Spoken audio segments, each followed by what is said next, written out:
Hello everyone, let's get on to solving the multiple choice questions for prelims 2020 and let's begin with an easy one. So what is the first question? It is about the World Migration Report. So World Migration Report recently in news is a flagship publication by which of these organizations? So number 1, International Organization for Migration. Second is Reporters Without Borders. Third is International Labour Organization, and the last is a World Bank. Very simple, easy question. Do try to come up with the right answer here. So either way, let's get on to the answer now.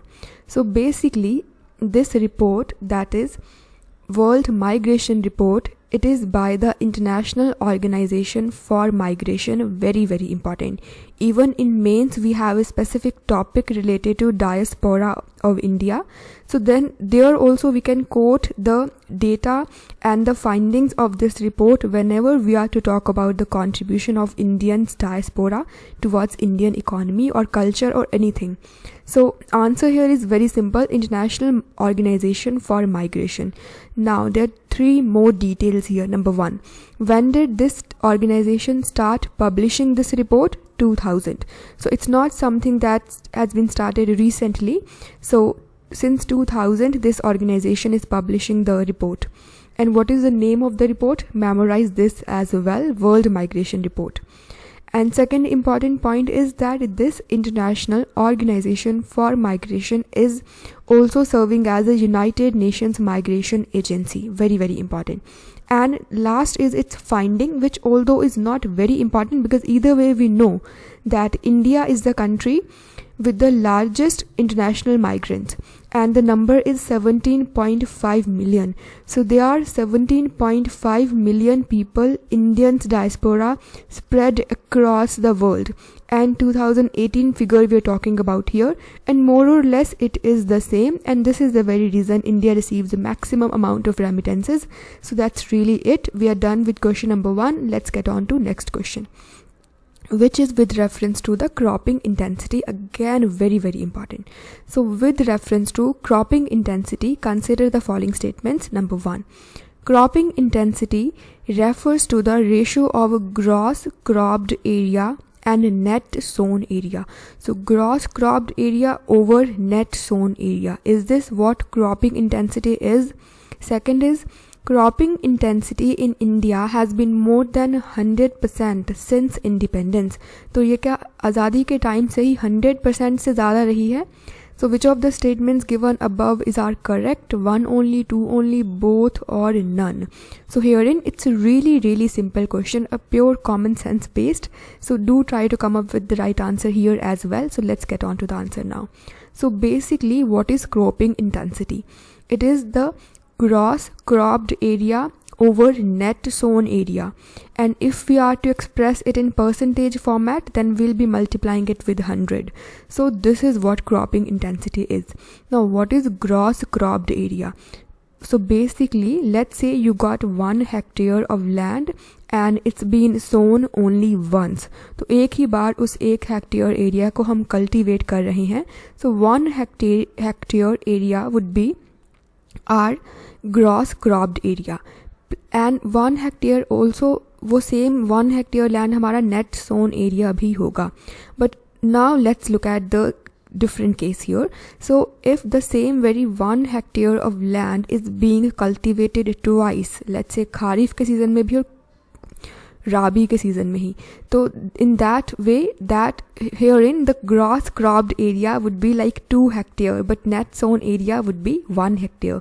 So I think I unnecessarily made it complicated. It's really simple. So let me just try explaining it once again. I got diverted for certain reasons. So what is gross cropped area? Just like we have got 1 hectare of land, that is our gross cropped area and that is our net sown area. That's it. लेकिन अगर उस 1 hectare area को हम 2 बार 3 बार 4 बार cultivate कर रहे हैं, so net sown area would remain be that 1 hectare, but gross cropped area would be like 3 hectare 4 hectare because उसको हम ज़्यादा बार कल्टिवेट कर रहे हैं. So this is what we are meant by gross cropped area and net sown area. So ideally we should always be saying that we are to increase our gross cropped area, because we have a limited geographical area and net sown area cannot be increased, right? So this is what cropping intensity is. ज़्यादा बार हम cultivate करेंगे एक ही land को तो cropping intensity ज़्यादा होगा. Alright, I'm sure this is clear now, and if it hasn't, then do let me know in the comment section. We'll go through this once again. Now, what is cropping intensity during independence? It was 108%. So it is quite obvious, because we know most of the farmers, they have either 4 hectare of area or 2 hectare or 1 hectare, but it's being sown or cultivated multiple times: Kharif season, Rabi season, Zaid season. So either way, gross cropped area is more than the net sown area, and that's how cropping intensity is either way more than 100%, and was 108 during independence, and presently it's 136%. What is net sown area? हमारा India में जो भी geographical area है उसमें से जिधर भी खेती या कल्टीवेशन होता है, that is our net sown area, that is 139.9 million hectare. We cannot memorize the data per se, but at least the percentage can be memorized. That is, it is 42.5% of the total geographical area. And what is gross sown area? It is 59.14% of the total geographical area, and I'm sure this is clear and there is no confusion in this case right now. And if at all there is some sort of confusion, then do let me know in the comment section. We'll go through it once again. So let's get on to the next question now. So answer here becomes either way obvious that both of these statements are correct, that yes, cropping intensity in India has been more than 100%, and that too since independence, and it's a really good thing. So let's get on to the next question now, which is, which of the following is are provided under the Model Contract Farming Act of 2018? So what are the features that's been there in this very act? Number 1, contract farming will remain outside the ambit of the Agricultural Produce Marketing Act. तो APMC के ambit से बाहर रहेगा contract farming as per the Model Contract Farming Act. Second, limits of stockholding of agricultural produce will not be applicable on produce purchased under contract farming. Right now we know there is this limit to stockholding as per the Essential Commodities Act, but if at all agricultural produce, that too under contract farming, would be produced, then there is no limit onto that as per the any of the stockholding thing. So this is what statement number 2 is, and I really shouldn't have even explained it. I do not know why I ended up explaining. So let's go as per our usual way. So statement हम अपने खुद से ही समझेंगे. So what is the third statement? Contracted produce is to be covered under the crop insurance. तो जो भी contract से produce होगा वो crop insurance उसको by default मिल जाएगी. This is what statement number 3 is, and was really simple. So what is the right answer here? So either way, let's get on to the answer. So basically all of these options are correct. So all of these options are telling us something good. So if it's something good, then it is bound to be into a model act that in fact hasn't yet come into operation. तो government चाहेगी कि अच्छा सब features हों. So all of these options are correct. So answer here is D. So either way they are self-explanatory. Contract farming, I'm sure we know, wherein there is a predetermined contract between the farmers and the any commercial entity. इतने rate पे हमें चाहिए produce, इतना quantity चाहिए. So contract is there. So yes, it would be outside the ambit of APMC, because APMC is very its intention was something else, but it ended up doing something else. So it is definitely contract farming is outside the purview of APMC.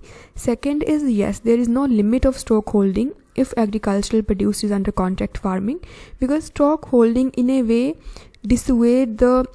discourages the people to invest onto the warehousing and all, because either way warehouses would be of no use to them because they cannot stock the agricultural goods. So yes, statement number 2 is correct. Statement number 3 is also correct because it's a crop insurance we're talking about. So yes, by default automatically contracted produce would be given the crop insurance. So let's get on to the next question now. Answer here is D. So it's the last question now, which is, with reference to coal bed methane, consider the following statements. Very important. Number 1, it's an unconventional form of natural gas found in coal deposits और coal seams. So ये unconventional form है natural gas के और ऊपर से ये कोल deposits में मिलते हैं।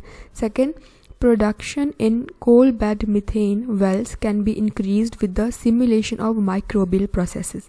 तो माइक्रोब्स को अगर हम उसमें डालेंगे तो ज़्यादा कोल बेड मीथेन का प्रोडक्शन होगा। Last is it is called sour gas because it contains heavy amounts of hydrogen sulfide.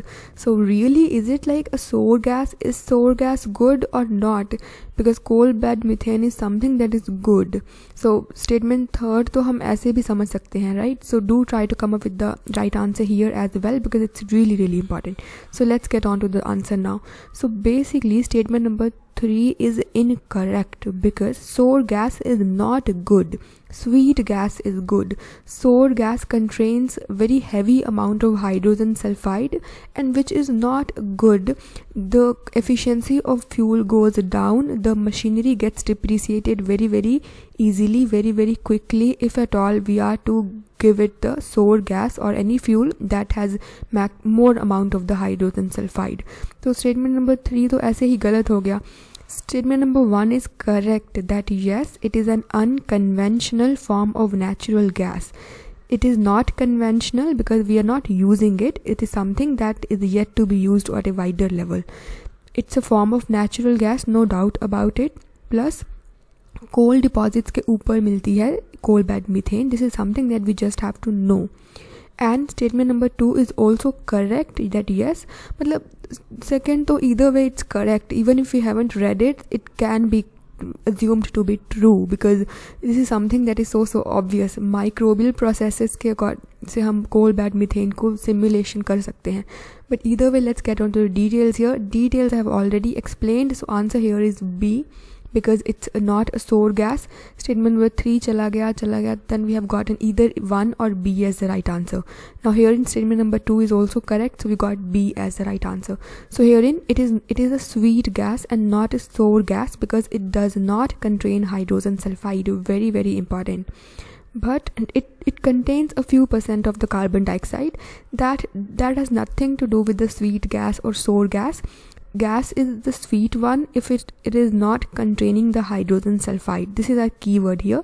But yes, apart from this information, we have one more information, and that is that this coal bed methane contains a slight percentage of carbon dioxide as well. So not very important, but still for the sake of covering, we have covered. So we are done with the questions for day 33rd, and if at all you are finding these videos helpful, then do share them further and do subscribe to the channel if you haven't already. And thank you so much for watching, and goodbye.